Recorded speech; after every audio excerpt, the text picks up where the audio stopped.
I got stuck in a posture trainer this week, literally could not get it off. And it taught me everything you need to know about making real change in your homeschool life this year, and possibly why your word of the year isn't working. If you feel trapped by your homeschool life, if you resent the very life you chose, if you feel hostage to curriculum or schedules or your kids' moods, I want you to know that you might be following a playbook that doesn't align with your life. Living by rules you never agreed to, and carrying expectations you've never stopped to assess. If we haven't met, I'm Teresa, graduated homeschool mom turned certified life coach, and my word this year is aligned, which sounds nice until you realize words like that do not invite surface level tweaks. They call us toward real change, alignment in all the things, and that kind of change reshapes the way we live. And sometimes that can be a lot. So like last week, when I put on that posture trainer, one of those braces that pulls your shoulders back, supports your neck, all the alignment things, the intention was good. Better posture, healthier habits.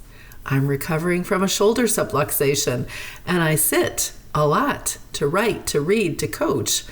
So I need to A, stand more, but B, train my posture as I sit.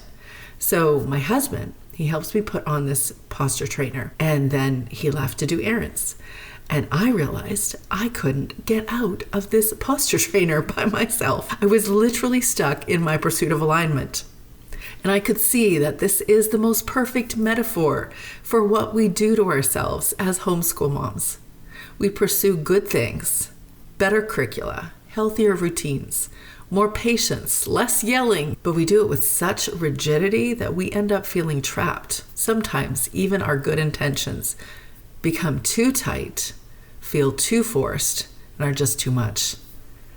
Alignment, like real change, isn't about strapping yourself into the perfect posture and now you're done. It's about small, sustainable adjustments that you can actually maintain over time. Here's what I've learned about homeschool moms over my last 6 years coaching you. You're likely trying to be the ideal mother, the ideal homeschooler, trying to get it all right. Prove to yourself that you're doing enough, that you're being enough.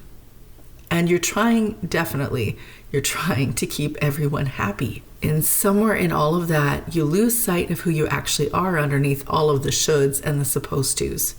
Because it's an invisible load of a lot. Say that 5 times fast. Many of us know when we're overwhelmed. We know when something needs to change. When things feel out of alignment, we know there's an issue with alignment, but we don't really know where to start. So we either try fixing everything all at once, or we do nothing at all. Here's what many moms don't see initially. The external circumstances aren't usually the root of the problem. Your internal response to the problem usually is the problem. And that's actually good news because you can actually change that. You are in control of your response to the circumstances. So let's look back at your word of the year. It reveals something for you. What were you hoping it would do when you chose it? If you chose the word peace, where's the chaos you're trying to escape? If you choose presence, where are you currently absent? If you choose patience, where are you most frustrated? That pain point can be your compass. It shows you exactly where your 1% pivot needs to happen this year. It tells you where you can bring more alignment into your life. Let me show you how to find your 1% pivot with just a simple question. Where does pressure show up most in your days? Is it the morning routine, when everyone's dragging their feet? Or is it when your kids resist lessons and you feel like a failure? Is it comparison when you're scrolling Instagram or TikTok and seeing other families' highlight reels? Is it your capacity to follow through with your routines, then second guessing if you're doing enough? Is it behavior challenges in your kids that make you feel like you must be failing them? Is it a growing sense of disconnect with a child? Here's what I've learned from a lot of women. You're afraid you're not enough. You're carrying expectations and a heavy load that were never yours to begin with. And the moment where you feel it the most, that frustration, that thought of, I can't do this, that's actually a really significant moment. It's a useful one. Because once you notice that, you can ask the deeper question, why does this bother me so much? If it's messiness in your home, is it really about the mess, or is it about life feeling out of control? If it's your child's resistance, is it really about them doing math, or is it about fear that you're failing them? If it's comparison, is it really about other people's curriculum or their choices, or is it about your own worthiness? The real pain point is usually one layer deeper. But you don't have to be discouraged, because the moment you stop and notice, oh, this is when I feel it most, you've already started changing, because you cannot shift what you cannot see.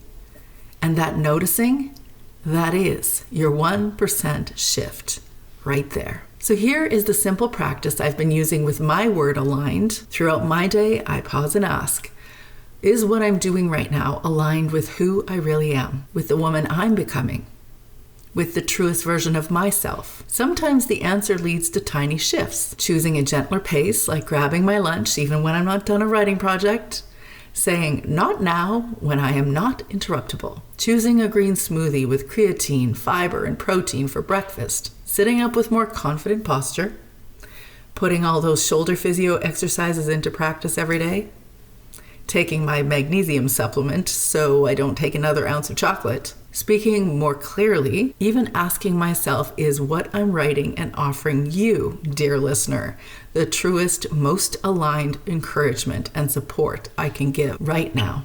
You can do this with your word too, not so you have another thing to perfect, certainly not as pressure from me, but as a gentle check-in. Where have you noticed your word quietly showing up? Where do you feel invited to lean into it a little more?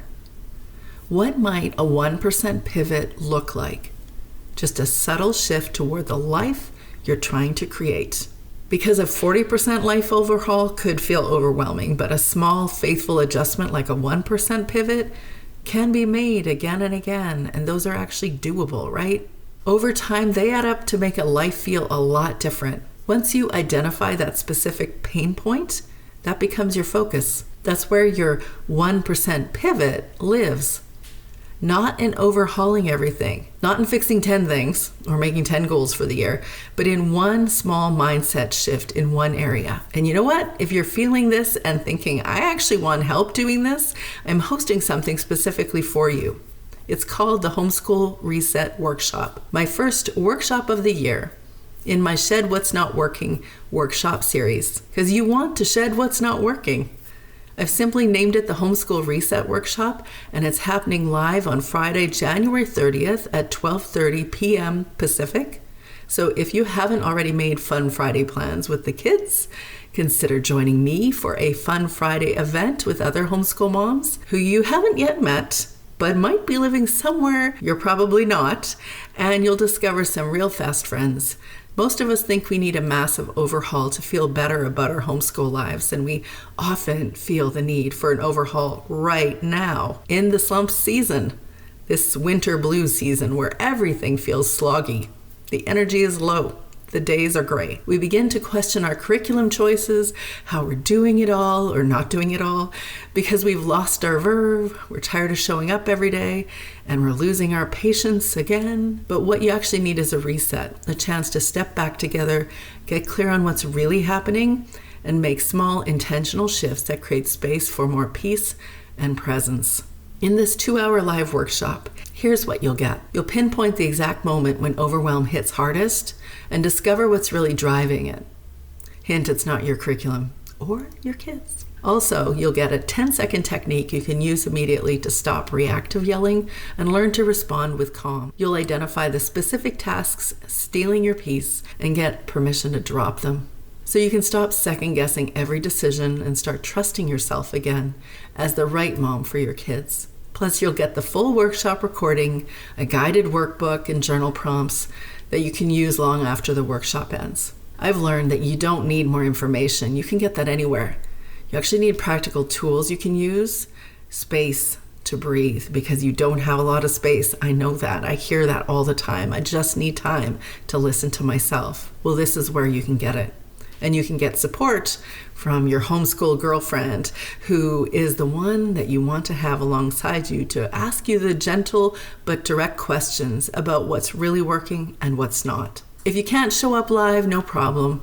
You'll get the recording to watch on your own time. So if you're ready to reset, to move from overwhelmed to on purpose, the link will be below in the description. The workshop is January 30th, and I'd love to offer this to 8 women because I know that 8 women is a small number, but I like to enable a safe space where everyone can feel at ease with each other.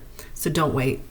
2 weeks go really fast in a homeschool mom's life, but I know you know that. So here's your assignment this week. Just notice. Notice the moment when you feel the pressure the most. Notice where your word of the year is trying to guide you. And when you start to feel that frustration, or maybe it's a tightness in your chest, just pause and ask yourself that one question. And come tell me in the comments where you did notice the pressure showing up. What did the word that you chose this year reveal to you? What does it tell you that you need? Because these small shifts, they add up. They really do. I know you don't need more pressure, you need more presence. And that all starts with a 1% shift. I'll see you next week.